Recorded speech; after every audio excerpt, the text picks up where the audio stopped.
Alright guys, magandang umaga. Ayan o. Babiyahe na kami ngayon, araw ng Lunes. Woo!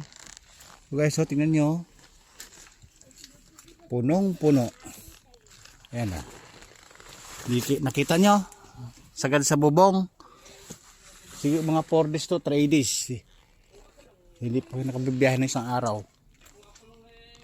Alright. Ayun o. Dito sa labas, nagkakarga kami. Ayun. May mga bida-bida yata sa labas guys. Ayun o. Narinig ko eh. Tingnan natin. Alright. Oh guys, sabi ko na nga ba eh. May bida-bida sa labas eh. Nakita nyo. Tama di ba? Kasama na rin ako sa bida-bida. Ayun o. Ganyan talaga, akala ko, guys hindi pa ako nagkakape. Iniisip ko, sa umaga may marites. Nung mayroon paglabas ko, may marites nga, ayun o. Kasama ako sa bida-bida pero hindi na ako marites. Ayun o. Ito yung membro ng source na marites na chismoso dito sa lugar namin. Ayan guys, yung yung pag ginawa yung trolley niya, laging bida, nangahabol ng chinso, sanggot, sundang, martilyo, maso. Ayun o, ayun, gustong-gusto na rin may camera, ayun.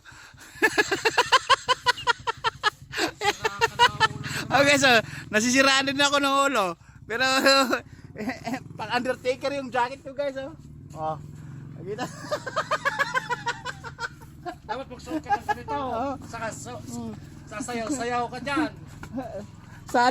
Magsasayaw nga ako dun sa may sa karpil, ayun o. Ay, dapat magsuot ka ng ayun, ganito. Ay, makakakuha din si Aruray ng 3,000. Yung unti-unti lang. Saan? Ilaki ko, nagbigay na si Jun Sarmiento. Ilaki ko.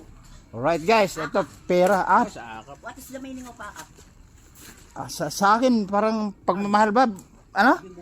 Hindi mo naiintindihan yung yung ibig sabihin. Ang kwan lang, pagka nag-pronounce, kinuha mo, sinabi mo akat, hindi ko mo akat. Guys, yun? Martis yun guys. Martis. Maraming martis dito. Again guys, babiyahe pala kami ngayon.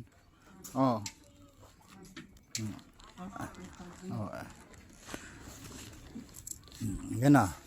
Yan, may dala pa. Naniwala nga ako guys. Naniwala na kayo. Pag chismosong totoo, may dalang kape, naglumalabas ng bahay. Pero ang bahay niyan, 200 kilometers.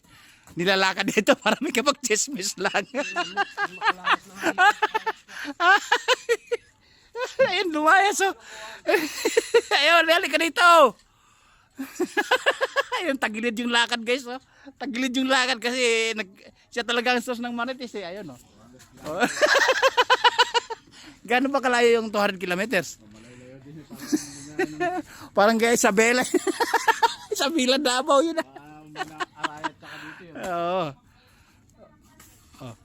Ayan, na extra yung mga marites ngayon.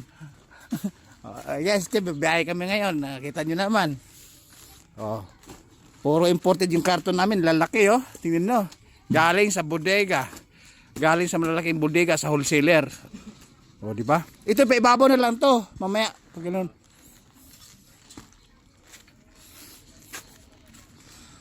Right.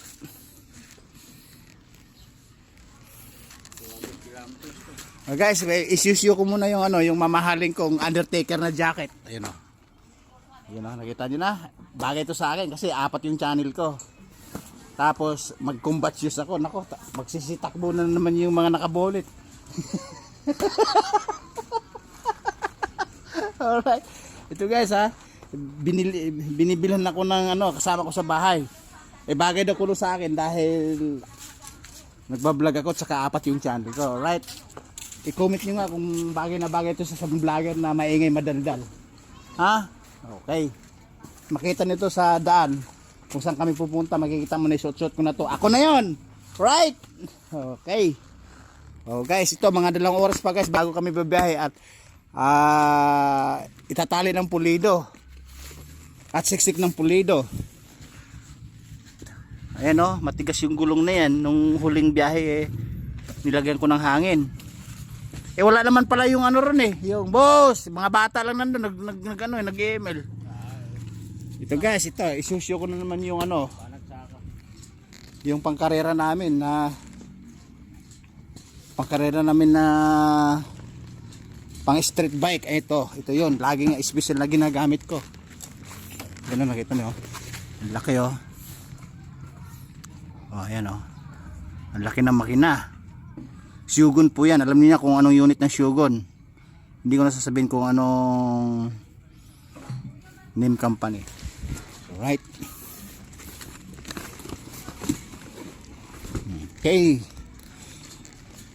mga kulang isang oras biyahe na kami. Ayan, ang daming pondo. Ayan oh, mga 3 biyahe siguro, 2 dito sa loob, parang hindi nababawasan. Oh my goodness, what happened of the people of the Philippines? Ayan ang nakita niyo guys, parang hindi nababawasan. Kahit makabiyahe kami ng isa, parang pagbalik mo hindi pa rin nababawasan. Oh, kita niyo na. Woo! Alright guys, magkita-kita tayo mamaya sa magandang destinasyon, sa sinasabi ng mga followers at order ng mga viewers. Sa sinabing bakas, check the place, babo, at magkakape ka ako uli. Bye bye.